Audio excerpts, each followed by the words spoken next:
সামনে 2026-এর বিধানসভা নির্বাচন। তার সেই নির্বাচনের আগে গত 6 জানুয়ারি রামপুরহাটে মেগা জনসভা করেন সর্বভারতীয় তৃণমূল কংগ্রেস সাধারণ সম্পাদক অভিষেক বন্দ্যোপাধ্যায়। সেই জনসভা থেকে অভিষেক বন্দ্যোপাধ্যায় বীরভূম জেলায় 11টি বিধানসভা কেন্দ্রের প্রত্যেকটিতে জেতার দাবি জানান। সেই মতো আজ থেকে ব্লক ভিত্তিক জনসভা শুরু করল তৃণমূল কংগ্রেস। আজ বীরভূমের ময়ূরেশ্বর 1 নম্বর ব্লকের মল্লারপুর শিববাড়ি মাঠে তৃণমূল কংগ্রেসের জনসভা হয়। জনসভায় প্রধান বক্তা হিসেবে উপস্থিত ছিলেন বীরভূম জেলা তৃণমূল কংগ্রেসের প্রাক্তন জেলা সভাপতি তথা এসআরডি-এর চেয়ারম্যান অনুব্রত মণ্ডল। তার পাশাপাশি আজকের এই জনসভায় উপস্থিত ছিলেন ত্রিদেব ভট্টাচার্য, হাসন বিধানসভার বিধায়ক অশোক কুমার চ্যাটার্জি, ময়ূরেশ্বর বিধানসভার বিধায়ক অভিজিৎ রায় সহ আরো অন্যান্য তৃণমূল নেতৃত্বরা। খুব কম করে অন্তত আরো 20,000 লোক রাস্তায় দাঁড়িয়ে আছে বন্ধু।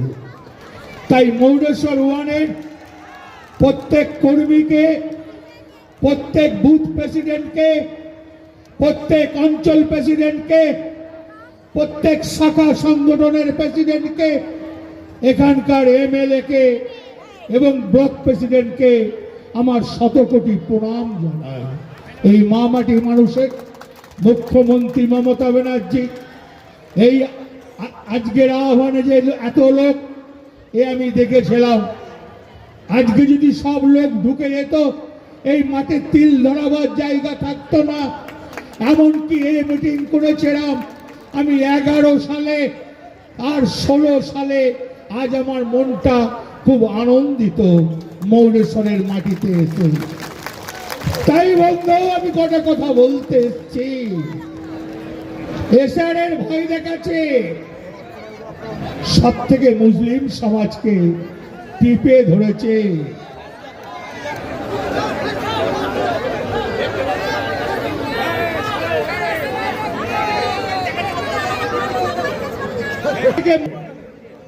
কোন বুথে 400, কোন বুথে 500। মা বোনেরা একটু বসে যান, আমি বেশিক্ষণ বলবো না। মা বোনেরা একটু বসে যান, আমি বেশিক্ষণ বলবো না। কোন বুথে 500, কোন বুথে 700। এই ধরনের এসআরে লোক দেখে অন্যায় অত্যাচার চলছে। তোমরা মমতা ব্যানার্জির সঙ্গে জিততে পারবে না, তোমরা মমতা ব্যানার্জির সঙ্গে উন্নয়নে পারবে না, তোমরা মমতা ব্যানার্জির একের পর এক প্রকল্প 94 প্রকল্প সেখানে তোমরা হেরে গেলে। দিয়ে কি করলে? এসআর বাদ দেবে, 2 কোটি লোক বাদ দেবে। আসামে যেমন 5 লক্ষ মুসলমান, 19 লক্ষ হিন্দু বাদ গিয়েছে।